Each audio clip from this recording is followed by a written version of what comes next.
Pecha Kucha 41, Batman, Constantine, and Clowes. I thought I was going to be doing another episode on the Cast Summer Show because I was supposed to be covering that all week, but nothing happened on Monday and I was disinclined to show up for the rest of the week for a variety of reasons. So I read some comics and stuff, starting with Whatever Happened to the Caped Crusader by Neil Gaiman and Andy Kubert. It's a series of not quite true, not quite false stories told at Batman's wake by various important characters in his life. And it's like an ode to Batman. You know, one of my favorite stories is Alfred talking about how, you know, Batman would cope with the traumatic death of his parents by dressing up as Batman and going out to fight crime, but he couldn't find any. So he slipped like deeper into depression until Alfred started like getting old friends to become costumed criminals, and he himself became the Joker. Now, within the confines of this comic, it's very obvious that this is not a true story because Alfred is telling this story to the audience at the wake, including the Joker. But that's kind of the thing Neil Gaiman does. He tells these mysterious things that are true even though they're not. Kubert's artwork is supposed to be representative of various ages of Batman, and he said he was not trying to replicate their style but make it look like the original artists were trying to draw like him, which is an interesting way of putting it. So there's like 50s Batman in there and the more typical stuff. At the back of the trade paperback, you get some pencils. I absolutely love this stuff. Kubert has a 3-pencil system. He does the roughs, then he does tight line work, and then he does the finished thing. Yeah, I want to try that because it looks pretty awesome. And I am still trying to figure out how I really want to work digitally. We'll see if that works. So Constantine is something I read as well. I always just pick up random issues from the library. Usually Constantine's stories are self-contained. There is bigger things going on outside, but you know, depending on what, you can live without knowing just what happened. The cover had me a little bit worried because it's you know, it's a pose that is a little too evocative of a superhero, and Constantine's strength is that he's this cockney shady guy who's always double dealing and getting away with it. You know, the devil can't claim his soul because he's already sold it to like 3 other people. That's actually that happened.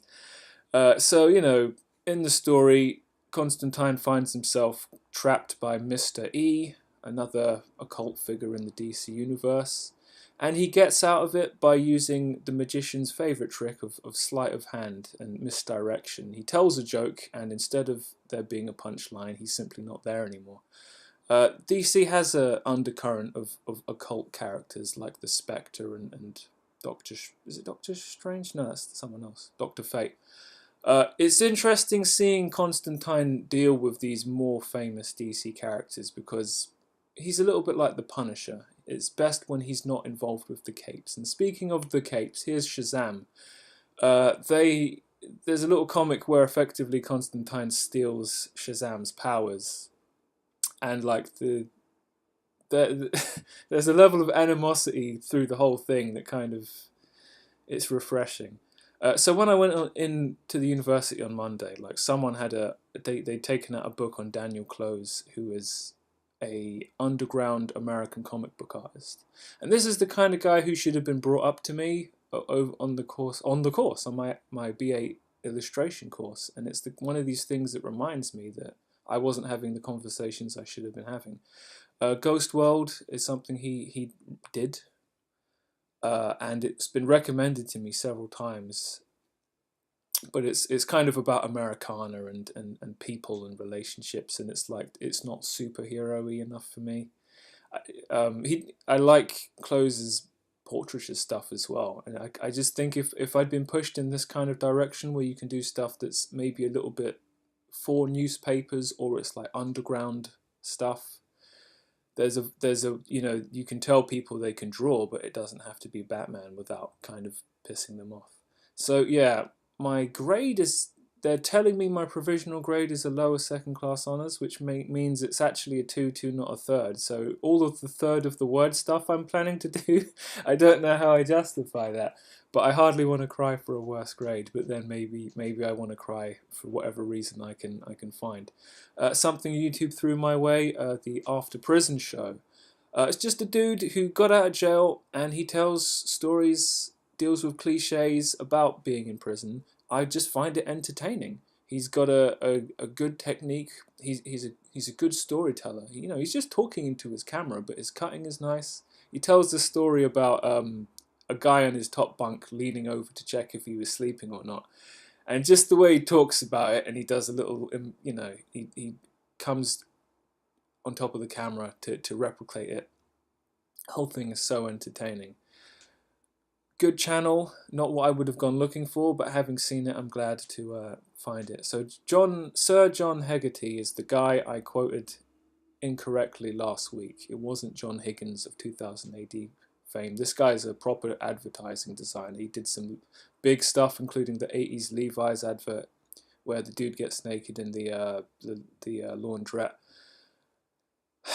Someone I was supposed to talk to this week was the beautiful meme people. They were recommended to me. They could be useful people to talk to in the future, but I had a look at their website. I think their stuff is terrible. It might just be the website, but again, I'm kind of sick of being in the wrong conversation with the wrong people. Speaking of the wrong people, so this was the quote, which I think I didn't even have the whole quote, because I heard it through Will Hudson of It's Nice That last week. Do interesting things and interesting things will happen to you. Coming from a guy with a very storied career and who got knighted for his work in advertising. Who would have imagined such a thing was even on the Queen's to-do list? So, that brings us to the end of Pecha Kucha 41. I will see you next time.